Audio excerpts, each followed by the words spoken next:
Oke, jumpa lagi di Opini Budiman. Membaca harian Kompas terbitan Selasa 16 Mei 2023, ada tulisan dengan judul besar, Karpet Merah untuk Kerabat. Harian ini memang menyoroti beberapa kerabat pimpinan partai politik yang kemudian nyalek untuk pemilu 2024. Kalau mereka terpilih, tentunya mereka akan menjadi anggota DPR. Artinya, mereka, para kerabat, dan juga para pesohor, para artis itu akan mewakili kita-kita semua. Mewakili aspirasi kita, mewakili kegundahan kita, melihat jalan rusak, melihat korupsi yang terus merajalela. Aspirasi itu tentunya akan ditangkap oleh para pesohor, oleh para kerabat dari pimpinan partai politik. Di Kompas kita melihat ada nama Bingka Hapsari, putri dari Ketua DPP PDI Perjuangan Puan Maharani. Ada nama Atalia Kamil, istri Wakil Ketua Umum Partai Golkar Ridwan Kamil. Ada juga Yane Ardian, istri dari Ketua DPP PAN Bima Arya. Ada juga Titik Prabowo, mantan istri Ketua Umum Partai Gerindra Prabowo Subianto. Ada juga Putri Sulia Savitri, putri Ketua Umum Partai Amanat Nasional Zulkifli Hasan. Nah, selain para kerabat dari pimpinan partai politik, ada juga nama-nama artis, nama-nama pesohor.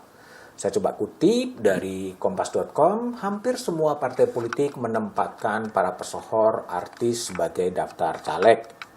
Sebut saja ada Krisdayanti yang sudah menjadi anggota DPR, Harvey Maleholo, Once Mekel, Denny Cagur itu dari PDIP. Dari Gerindra nanti akan ada nama Ahmad Dhani, Melly Guslau, Rachel Meriam. Dari PKB ada nama Tommy Kurniawan, Iyeth Bustami. Dari Nasdem ada nama Reza Artemevia, Choky Sitohang. Dari PKS ada nama Narji. Dari Demokrat ada Dede Yusuf, Ingrid Kansil. Dari PAN ada Eko Patrio dan Pasha Ungu. Itu sekedar menyebut nama-nama. Pertanyaannya adalah apakah ada yang salah? Enggak ada yang salah dengan perekrutan model demikian. Mereka juga punya hak untuk berpartisipasi dalam politik menjadi calon anggota legislatif. Tapi juga hak rakyat untuk memilih atau juga tidak memilih. Sebagai rakyat tentunya kita hanya bisa berharap agar para caleg betul-betul bisa menyuarakan kepentingan publik, kepentingan rakyat yang menjerit karena korupsi yang terus merajalela, karena jalanan-jalanan yang rusak, kesenjangan sosial yang demikian menganga. Apakah mereka kemudian bisa menjawab aspirasi publik itu? Kalau dari merujuk kepada hasil sejumlah lembaga survei, tingkat kepercayaan publik pada DPR ini paling rendah dibandingkan dengan lembaga negara lain. Nah, para caleg kalau nanti mereka terpilih menjadi anggota DPR, mereka itu menjadi elected office. Elected office itu artinya mereka itu dipilih oleh rakyat, dibayar dari pajak rakyat, dan diminta untuk berbicara dan terus berbicara mewakili rakyat, mewakili konstituen yang mengantarkan mereka ke Senayan. Jadi perhatiannya adalah kepada rakyat yang diwakilinya, tidak sepenuhnya kepada ketua umum partai politik. Pekerjaan DPR itu namanya parler dalam bahasa Perancis yang artinya adalah berbicara. Berbicara apa? Berbicara dalam rapat-rapat DPR itu berbeda dengan berbicara di televisi, berbicara di sinetron atau drama atau di panggung hiburan. Berbicara di DPR itu semacam exertion of power, mengolah kekuasaan, mengerjakan kekuasaan untuk mencapai sebuah tujuan. Kalau tujuannya demikian menjadi gagal paham kalau ada anggota DPR yang kemudian diam saja di DPR, duduk saja di DPR, hampir tidak pernah terdengar suaranya dan hanya menjadi alat atau menjadi semacam petugas dari ketua umum partai politik.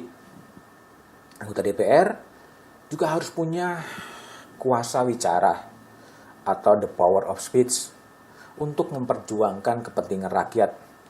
Itulah esensi dari anggota DPR. Mereka harus punya compassion terhadap apa yang dirasakan oleh kita ini sebagai rakyat biasa, memiliki political sensitivity, ya, sensibilitas politik, dan juga mempunyai kemampuan teknis.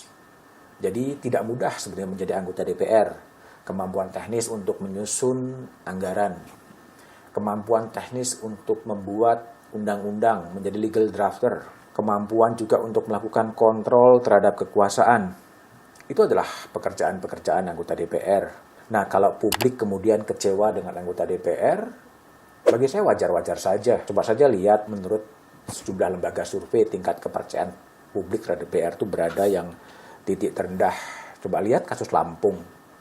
Bagaimana jalanan di Lampung yang begitu rusak, tidak pernah diperbaiki, baru kemudian heboh ketika seorang TikToker bersuara menceritakan betapa dahsyatnya kerusakan jalan di Lampung sampai Presiden Jokowi kemudian datang ke Lampung. Pertanyaannya adalah, kemana anggota DPR dari daerah pemilihan Lampung? Kok tidak terdengar suaranya? Kemana anggota DPRD Provinsi Lampung? Kok nggak juga terdengar suaranya? Kemana juga anggota Dewan Perwakilan Daerah atau senator-senator, 4 senator dari Provinsi Lampung yang ada di Senayan? Kenapa juga tidak terdengar suaranya? Sampai kemudian seorang TikToker yang kemudian membuat konten di YouTube dan kemudian menarik perhatian. Ini artinya bahwa DPR itu kemudian nggak berfungsi untuk mengartikulasikan kepentingan-kepentingan publik bagi rakyat. Tentunya ini adalah pengkhianatan terhadap aspirasi rakyat. Nah, publik tentunya berharap, kita tentunya berharap dengan kerabat-kerabat pimpinan partai politik, dengan para artis, para pesohor, selain para politisi yang nanti akan mengisi Senayan, mereka lebih peka terhadap kegelisahan rakyat, dan mereka berani mengolah kekuasaan, berani mengerjakan kekuasaan, berani menyuarakan cerita-cerita publik, agar suara-suara publik itu kemudian tersalurkan melalui panggung-panggung politik di DPR. Korupsi merajalela, kehancuran ekologi terjadi di mana-mana, kesenjangan sosial akibat ketamakan elit juga terjadi. Suara-suara itulah yang seharusnya disuarakan oleh mereka dengan compassion, dengan empathy, menyuarakan suara-suara publik. Harapannya para kerabat-kerabat pimpinan partai politik yang tentunya punya privilege, artis-artis yang tentunya sudah cukup populer bisa menyuarakan kehendak-kehendak itu, kehendak rakyat yang pernah tidak tersuarakan. Jika tidak, ya kemudian publik hanya bisa berharap, sayang saja mereka menjadi anggota DPR, tapi tidak bisa menyuarakan kepentingan-kepentingan dari rakyat.